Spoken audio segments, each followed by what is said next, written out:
बोलो विष्णु भगवान की जय। इंदिरा एकादशी पितृपक्ष अर्थात अश्विन के कृष्ण पक्ष की यह एकादशी इंदिरा एकादशी कहलाती है।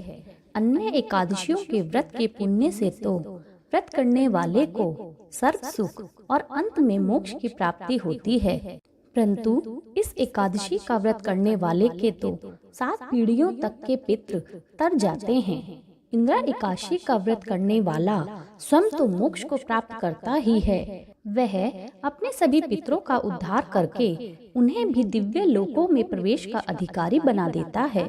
इस एकादशी को भगवान शालिग्राम की पूजा की जाती है और पूजा तथा प्रसाद में तुलसी दलों अर्थात तुलसी की पत्तियों का प्रयोग अनिवार्य रूप से किया जाता है। धर्मराज युधिष्ठिर ने पूछा, हे जनार्दन, अश्विन मास के कृष्ण पक्ष की एकादशी का क्या नाम है? इसके व्रत की विधि और फल क्या है? सो आप कृपा पूर्वक कहिए।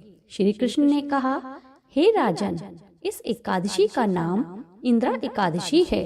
यह एकादशी पापों को नष्ट करने वाली और पितरों को अधोगति से मुक्ति दिलाने वाली है। आप ध्यान पूर्वक इसकी कथा सुनो। इसके सुनने मात्र से वाजपेयी यज्ञ के पुण्य फल प्राप्त होता है। सतयुग में महिष्मती नाम की एक नगरी में इंद्रसेन नाम का एक प्रतापी राजा धर्म पूर्वक अपनी प्रजा का पालन करते हुए शासन करता था। वह राजा पुत्र पौत्र तथा धन धान्य से संपन्न तथा विष्णु का परम भक्त था। एक दिन जब राजा अपनी सभा में बैठा था तो आकाश मार्ग से महर्षि नारद उनकी सभा में आए। राजा उनको देखते ही हाथ जोड़कर खड़ा हो गया और विधि पूर्वक आसन व अर्घ्य दिया। सुख से बैठकर नारद मुनि ने राजा से पूछा, तुम्हारी बुद्धि धर्म में और तुम्हारा मन विष्णु भक्ति में रहता है या नहीं? देव ऋषि नारद की बात सुनकर राजा ने कहा, हे देव ऋषि, आपकी कृपा से मेरे राज्य में सब कुशल पूर्वक हैं और मेरे यहाँ यज्ञ कर्म आदि सुकृत हो रहे हैं। आप कृपा करके अपने आगमन का कारण बताइए। तब नारद जी कहने लगे, हे राजन, आप आश्चर्य देने वाले मेरे वचनों को सुनो। मैं एक समय ब्रह्मलोक से यमलोक को गया। वहाँ श्रद्धा पूर्वक यमराज से पूजित होकर मैंने धर्मशील और सत्यवान धर्मराज की प्रशंसा की। उसी यमराज की सभा में महान ज्ञानी और धर्मात्मा तुम्हारे पिता को एकादशी का व्रत भंग होने के कारण देखा। उन्होंने जो संदेश दिया है वह मैं तुमसे कहता हूँ। तुम्हारे पिता ने कहलवाया है कि पूर्व जन्म में कोई विघ्न हो जाने के कारण मैं यमलोक में रह रहा हूँ। हे पुत्र, यदि तुम इंदिरा एकादशी का व्रत मेरे लिए करो तो मुझको स्वर्ग की प्राप्ति हो सकती है।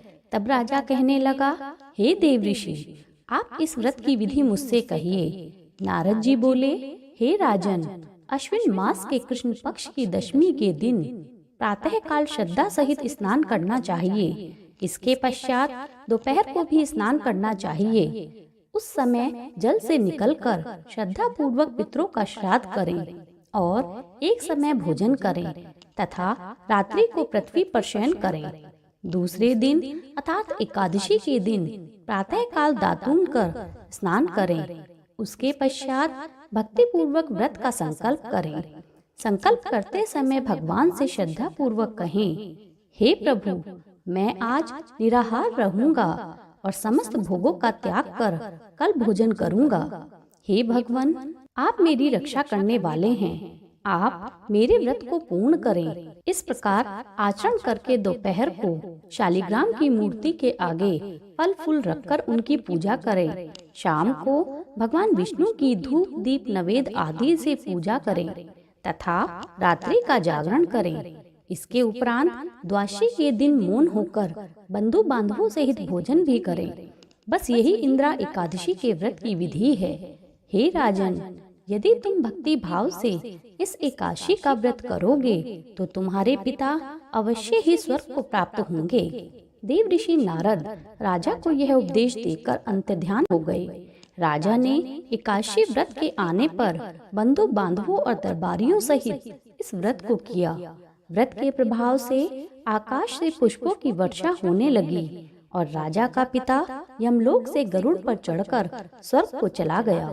राजा इंद्रसेन भी एकादशी के व्रत के प्रभाव से इस लोक में सुख भोग कर अंत में स्वर्गलोक को प्राप्त हुए।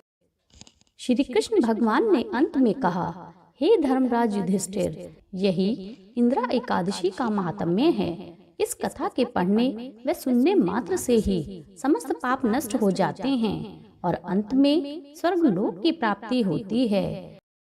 बोलो विष्णु भगवान की जय।